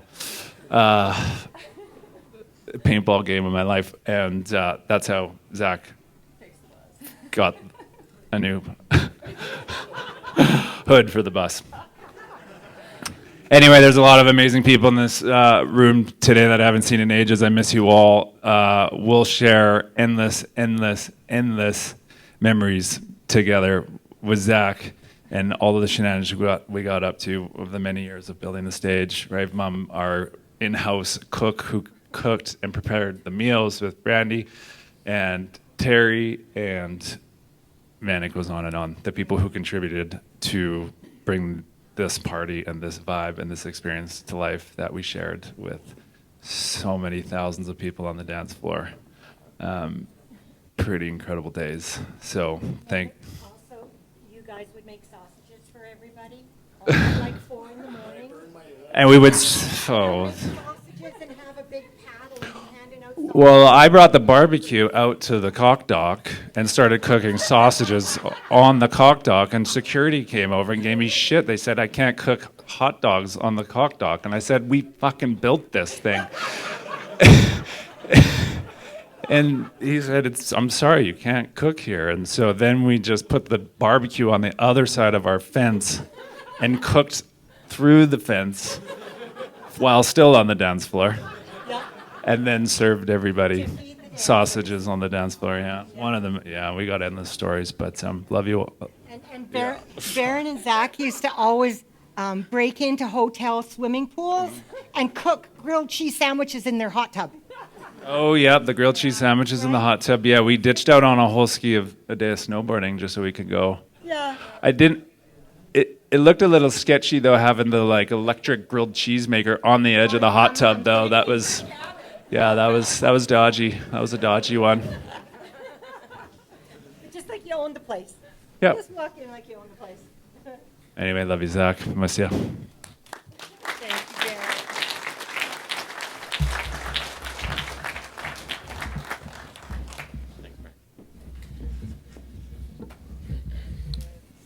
Baron. Okay. Ada and I poured over all the photos that everyone either submitted through the Dropbox, IsisGram set up for us. She couldn't be here today. And as well, boxes of photos Ada brought over. Scott and I scrubbed Facebook and Instagram, and people sent in a lot of reels and stuff. But we put together a little slideshow. I hope you guys enjoy, and brings out some color to our memories as we see Zach through the years. So, thank you.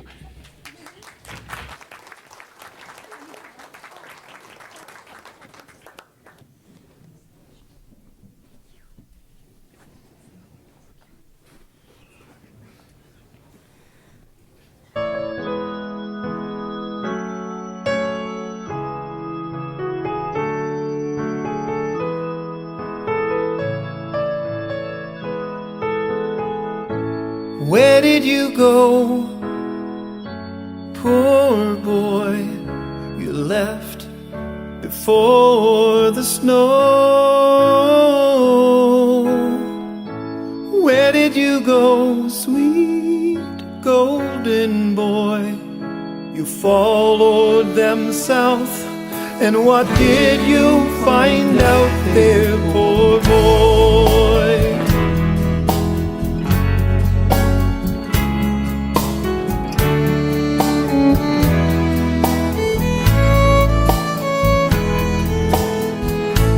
Waiting at home, poor boy, and there's no news from here I can share. Where did you go, sweet golden boy?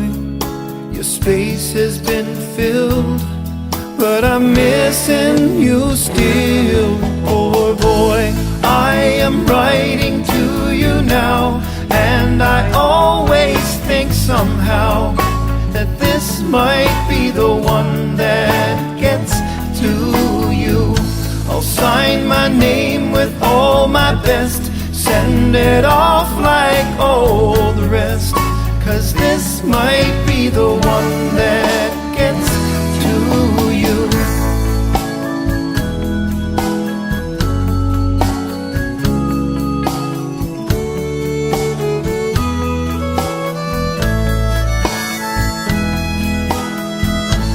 Where did you go, poor boy?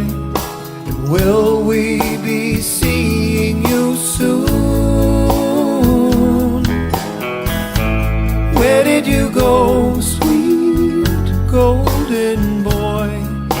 If you'd only stayed, would your picture have faded, poor boy? When I wrote this letter, it was 4 in the afternoon. Maybe it's 7, wherever you are. I've never been so sad at 4 in the afternoon. Maybe you're sad wherever you are. I am writing to you now, and I always think somehow that this might be the one that gets to you. I'll sign my name with all my best, send it off like all the rest, 'cause this might be the one that gets to you. Where did you go?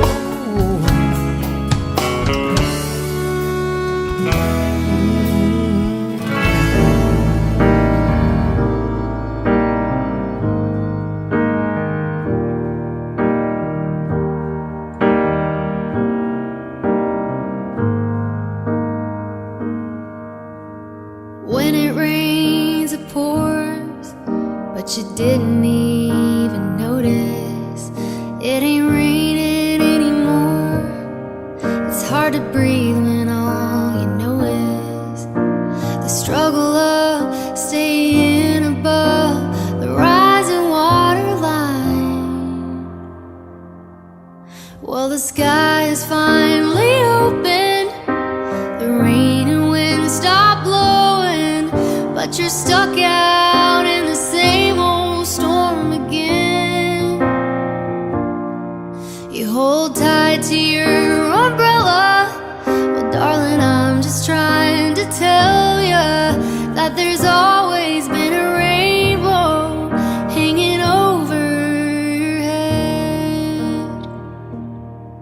If you could see what I see, you'd be blinded by the colors, yellow, red, and orange and green, and at least a million others. So tie up the bow, take off your coat, and take a look around, 'cause the sky is finally open, the rain and wind stop blowing, but you're stuck out in the same old storm again. You hold tight to your umbrella. Well, darling, I'm just trying to tell you that there's always been a rainbow hanging over your head.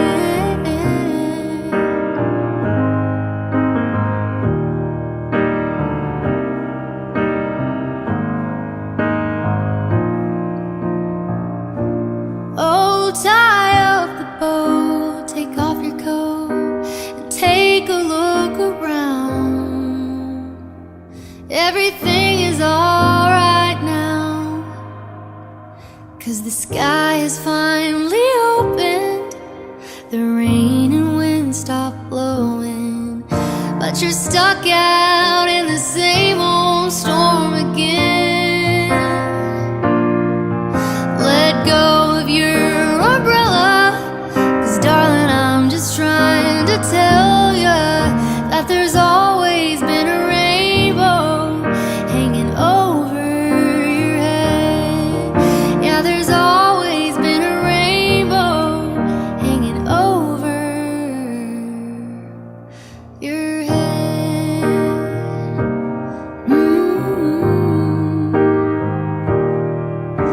It'll all be alright.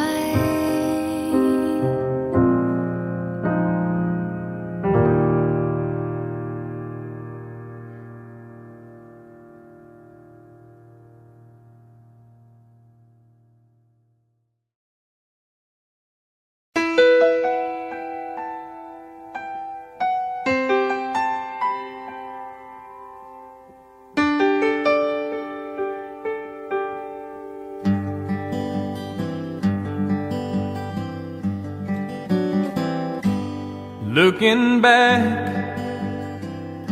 on the memory of the dance we shared beneath the stars above. For a moment, all the world was right. How could I have known that you'd ever say goodbye? And now I'm glad I didn't know the way it all would end, the way it all would go. Our lives are better left to chance. I could have missed the pain, but I'd have had to miss the dance.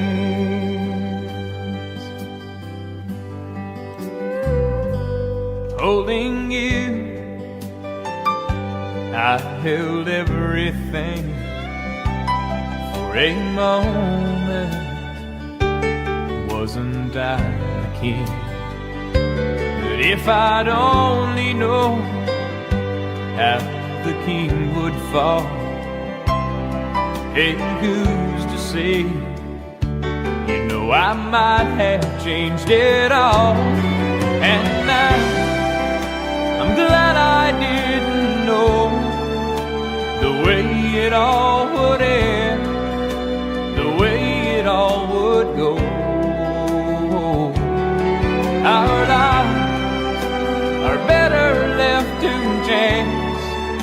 I could have missed the pain, but I'd have had to miss the dance. It's my life, it's better left to chance. I could have missed the pain, but I'd have had to miss the dance.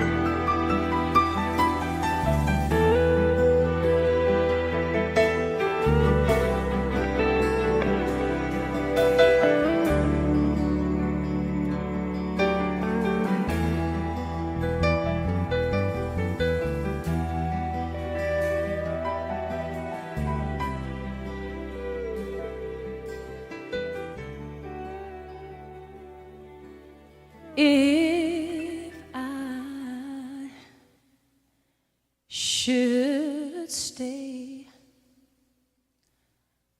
I would only be in your way, so I'll go, but I know I'll think of you every step of the way.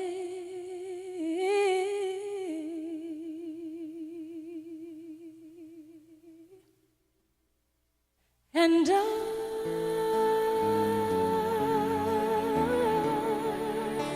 will always love you.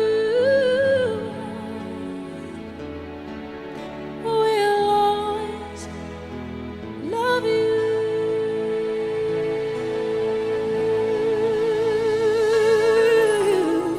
You,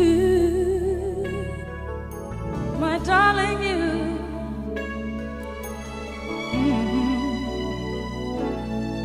Bittersweet memories, that is all I'm taking with me. So goodbye, please don't cry. We both know I'm not what you need. And I will always love you. I will always love you.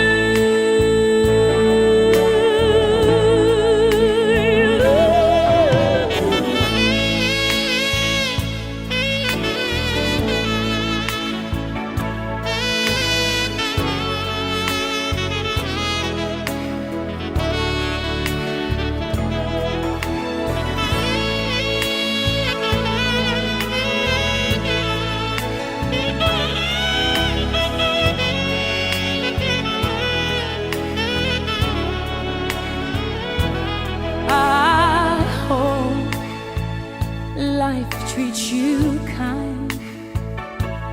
And I hope you have all you dreamed of.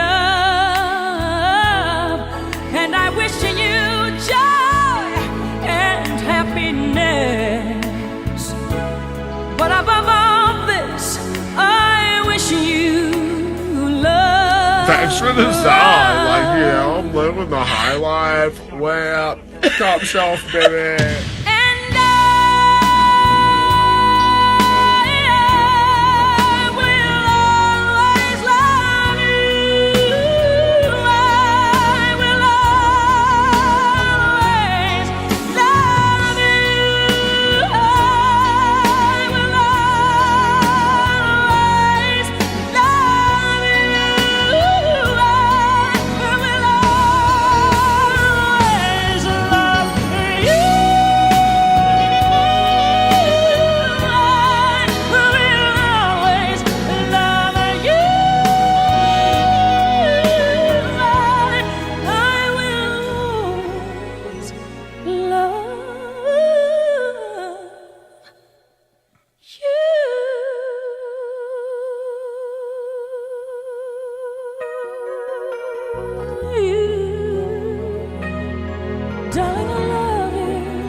You've got a friend in me.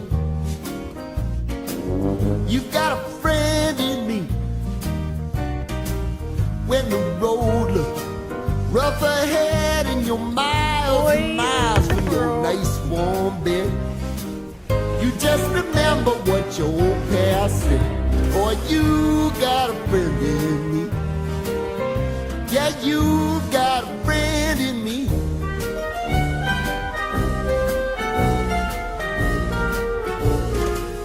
You got a friend in me. You got a friend in me. You got trouble, and I got them too.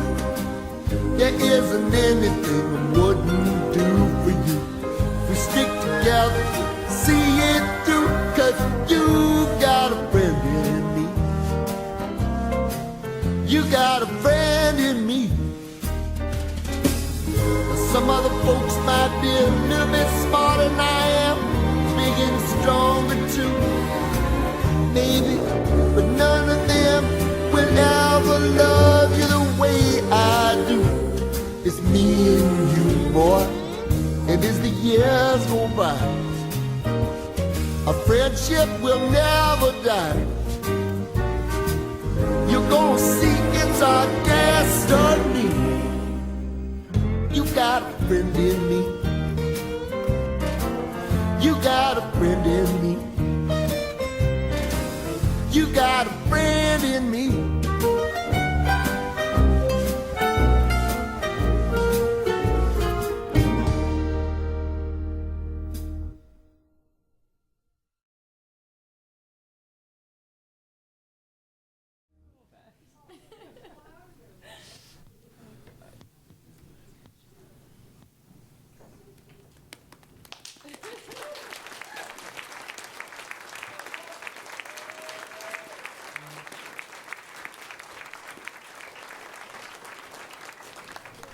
Thanks for everyone who submitted photos and videos, and sorry if you weren't featured. There were so many. It would go on for hours.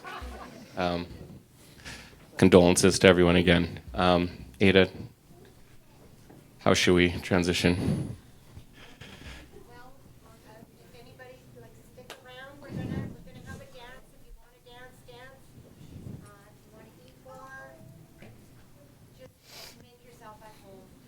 And do stick around, share some more stories as you wish. And again, thanks for everyone who made this event happen.